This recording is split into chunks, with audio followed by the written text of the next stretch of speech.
Welcome friends. आज के video में हम देखेंगे समान विज्ञान से संबंधित प्रश्न जो आपके एग्जाम में पूछे जाने की बहुत ज़्यादा संभावना है। तो चलिए मैं इस वीडियो को शुरू करता हूं। आज का हमारा पहला प्रश्न है, पादप कोशिका भित्ति मुख्य रूप से किसकी बनी होती है। तो यहाँ पादप कोशिका भित्ति की बात कही जा रही है, सेल वॉल की बात कही जा रही है। तो यह बनी होती है सेलुलोज की। इस प्रश्न का आप व्याख्या देखेंगे कि पादप कोशिकाओं में कोशिका झिल्ली के बाहर एक कठोर निर्जीव परत होती है जिसे कोशिका भित्ति कहते हैं।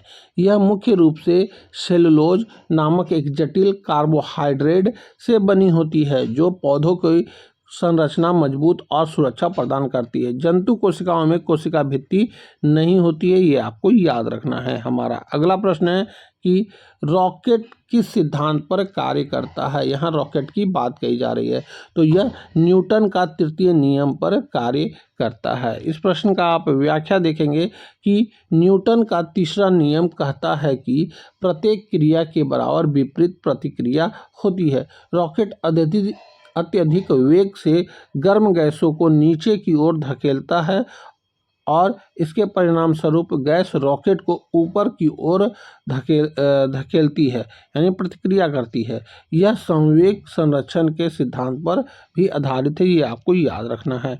हमारा अगला प्रश्न है कि गैल्वेनीकरण की प्रक्रिया में लोहे पर किस धातु की परत चढ़ाई जाती है। तो इसमें लोहे पर जस्ता धातु की परत चढ़ाई जाती है। इस प्रश्न का आप व्याख्या देखेंगे कि गैल्वेनीकरण वह प्रक्रिया है जिसमें लोहे या स्टील को जंग से बचाने के लिए उस पर जस्ते की पतली परत चढ़ाई जाती है। जस्ता लोहे की से अधिक अभिक्रियाशील होता है, इसीलिए यह खुद ऑक्सीजन और नमी से अभिक्रिया कर लेता है और लोहे को जंग लगने से बचाता है। हमारा अगला प्रश्न है कि गुर्दे की कार्यात्मक इकाई क्या है। तो गुर्दे की कार्यात्मक इकाई को नेफ्रॉन कहा जाता है। इस प्रश्न का आप व्याख्या देखेंगे कि नेफ्रॉन गुर्दे की सूक्ष्म संरचनात्मक और कार्यात्मक इकाई है। प्रत्येक गुर्दे में लाखों नेफ्रॉन होते हैं जो रक्त को छानकर अवशिष्ट पदार्थ और अतिरिक्त पानी को अलग करते हैं, जिससे मूत्र का निर्माण होता है। हमारा अगला प्रश्न है कि कौन सा ग्रह लाल ग्रह के नाम से जाना जाता है। तो कौन सा ग्रह है वो, तो वह ग्रह का नाम है मंगल ग्रह यानी मार्स। इस प्रश्न का आप व्याख्या देखेंगे कि मंगल ग्रह की सतह पर आयरन ऑक्साइड और लो ऑक्साइड की बहुत अधिकता है, जिसे सामान्य भाषा में जंग कहते हैं। इसी आयरन ऑक्साइड के कारण इसकी मिट्टी और वायुमंडल लाल दिखाई देती है और इसे लाल ग्रह कहा जाता है। हमारा अगला प्रश्न है कि किस तापमान पर सेल्सियस और फ़ारेनहाइट पैमाने का मान बराबर होता है। तो वह होता है -40 डिग्री। इस प्रश्न का आप व्याख्या देखेंगे कि -40 डिग्री वह अद्वितीय तापमान है जिस पर सेल्सियस और फ़ारेनहाइट दोनों पैमाने समान रीडिंग दिखाई देते हैं। इस सूत्र को C/5 बराबर F-32/9 से सिद्ध किया जा सकता है। हमारा अगला प्रश्न है कि पोलियो किसके कारण होता है। तो पोलियो जो है यह होता है विषाणु के कारण यानी वायरस के कारण। इस प्रश्न का आप व्याख्या देखेंगे कि पोलियो या पोलियोमिलाइटिस एक संक्रमण रोग है जो पोलियो वायरस के कारण होता है।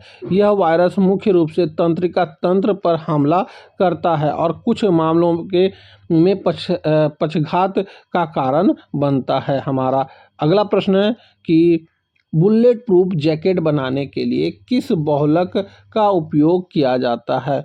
तो बुलेट प्रूफ जैकेट बनाने के लिए केवलर का उपयोग किया जाता है। इस प्रश्न का आप व्याख्या देखेंगे कि केवलर एक बहुत ही मजबूत और हल्का सिंथेटिक फाइबर है। इसकी आणविक संरचना में मजबूत रासायनिक बंध होते हैं जो इसे अत्यधिक तन्यता शक्ति प्रदान करते हैं। इन्हीं गुणों के कारण इसका उपयोग बुलेट प्रूफ जैकेट, हेलमेट और अन्य सुरक्षा उपकरण बनाने के लिए किया जाता है। हमारा अगला प्रश्न है कि डॉल्फिन को किस वर्ग में वर्गीकृत किया गया है। तो यहाँ डॉल्फिन की बात कही जा रही है, तो इसे स्तनधारी में नियुक्त किया गया है, वर्गीकृत किया गया है। इस प्रश्न का आप व्याख्या देखेंगे कि डॉल्फिन पानी में रहती है और मछली जैसी दिखती है, लेकिन वे मछलियां नहीं हैं, वे स्तनधारी जीव हैं, क्योंकि वे फेफड़ों से सांस लेती हैं, गर्म खून वाली होती है और अपने बच्चों को जन्म देकर दूध पिलाती है। हमारा अगला प्रश्न है कि हीटर में कॉइल किस धातु का बना होता है? तो हीटर में जो कॉइल होता है वह नाइक्रोम का बना होता है। इस प्रश्न का आप व्याख्या देखेंगे कि नाइक्रोम निकल और क्रोमियम का एक मिश्र धातु है। इसका उपयोग हीटिंग एलिमेंट जैसे हीटर में किया जाता है, क्योंकि इसका प्रतिरोध बहुत अधिक होता है, जिससे यह जल्दी गर्म हो जाता है और इसका ऑक्सीकरण प्रतिरोध भी उच्च होता है। ठीक। हमारा अगला प्रश्न है कि मनुष्य की सामान्य सुनने की क्षमता की आवृत्ति रेंज क्या है? तो यह जो रेंज होता है यह है 20 हर्ट्ज से 20,000 हर्ट्ज के बीच में होता है। इस प्रश्न का आप व्याख्या देखेंगे कि एक स्वस्थ युवा व्यक्ति लगभग 20 हर्ट्ज यानी निम्न आवृत्ति भारी ध्वनि से लेकर 20,000 हर्ट्ज यानी उच्च आवृत्ति तीखी ध्वनि तक की आवृत्तियों को सुन सकता है।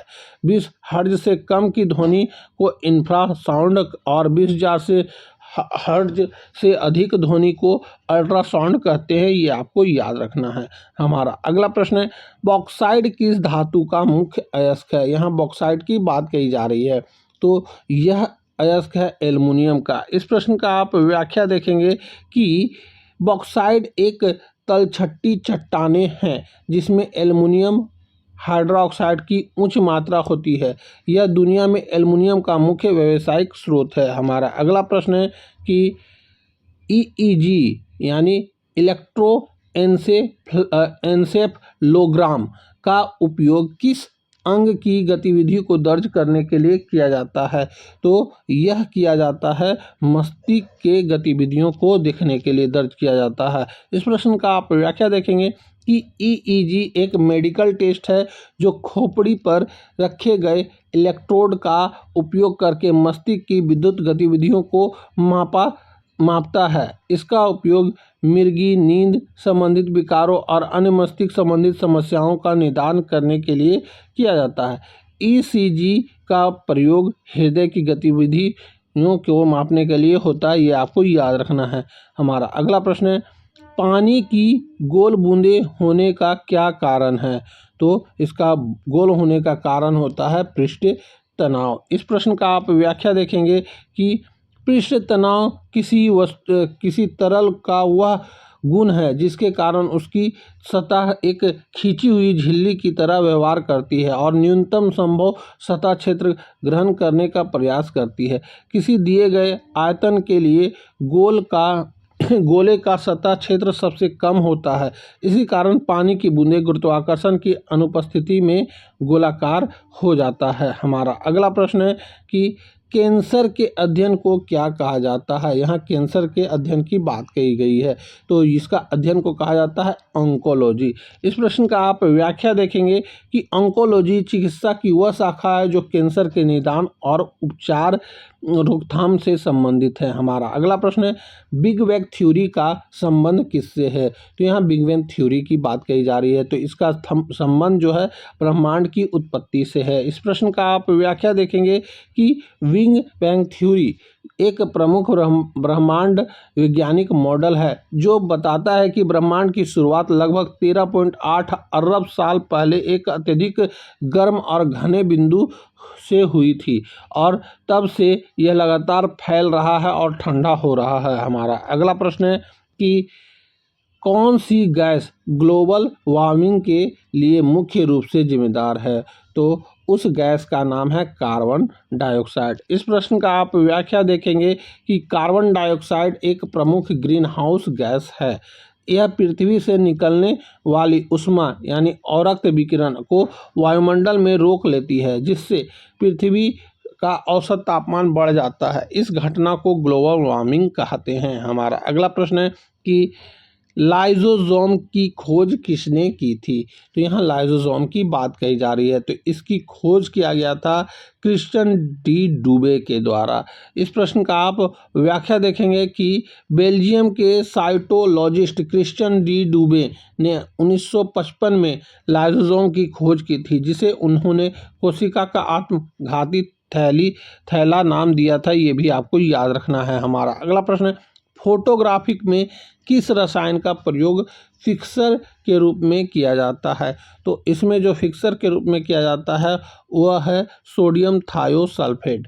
इस प्रश्न का आप व्याख्या देखेंगे कि फोटोग्राफिक फिल्म को विकसित करने के बाद उस पर बचे हुए असंवेदनशील सिल्वर ब्रोमाइड को हटाने की आवश्यकता होती है ताकि तस्वीर अस्थायी हो जाए। सोडियम थायोसल्फेट, जिसे हाइपो भी कहते हैं, इसे बचे हुए सिल्वर ब्रोमाइड को घोलकर हटा देता है। इस प्रक्रिया को फिक्सिंग कहते हैं। हमारा अगला प्रश्न है कि सफ़ेद रक्त कोशिकाओं का मुख्य कार्य क्या है? तो यहाँ WBC की बात कही जा रही है, सफ़ेद रक्त कोशिकाओं की। तो इसका जो कार्य होता है शरीर को संक्रमण से बचाना। इस प्रश्न का आप व्याख्या देखेंगे कि श्वेत रक्त कोशिकाएं, जिन्हें लुकोसाइट भी कहा जाता है, हमारी प्रतिरक्षा प्रणाली की सैनिक है। वे शरीर में प्रवेश करने वाले हानिकारक जीवाणुओं, विषाणुओं और अन्य रोगजनकों को पहचानकर उन्हें नष्ट कर देती है। हमारा अगला प्रश्न है कि रेडियोधर्मिता की एसआई इकाई क्या है? तो यहाँ रेडियोधर्मिता की बात कही जा रही है, तो इसकी एसआई इकाई जो है यह है बेकरेल, यानी ऑप्शन नंबर सी। इस प्रश्न का आप व्याख्या देखेंगे कि बेकरेल रेडियोधर्मिता की एसआई इकाई है, जो एक BQ का अर्थ है कि प्रति सेकेंड एक नाभिक का क्षय। क्यूरी और रदरफोर्ड ने भी रेडियोधर्मिता की पुरानी और गैर एसआई इकाइयाँ हैं, ये आपको याद रखना है। हमारा अगला प्रश्न है, मकड़ी के कितने पैर होते हैं? तो मकड़ी के टोटल पैर होते हैं 8, ये आपको याद रखना है। इस प्रश्न का आप व्याख्या देखेंगे कि मकड़ियों ऑर्निथिड वर्ग से संबंधित हैं, जिसकी मुख्य विशेषता उनके 8 पैर होते हैं। कीट वर्ग के जीवों के 6 पैर होते हैं, ये आपको याद रखना है। हमारा अगला प्रश्न है कि पृथ्वी के वायुमंडल में सबसे प्रचुर मात्रा में पाई जाने वाली अक्रिय गैस कौन सी है? तो उस अक्रिय गैस का नाम है आर्गन। इस प्रश्न का आप व्याख्या देखेंगे कि नाइट्रोजन 78%, ऑक्सीजन 21% के बाद आर्गन जो है पृथ्वी के वायुमंडल में तीसरी सबसे प्रचुर गैस है, जो लगभग 0.93% है। यह सबसे प्रचुर मात्रा में पाई जाने वाली अक्रिय गैस भी है, ये आपको याद रखना है। हमारा अगला प्रश्न है कि चंद्र ग्रहण कब होता है? तो यहाँ चंद्र ग्रहण की बात कही जा रही है।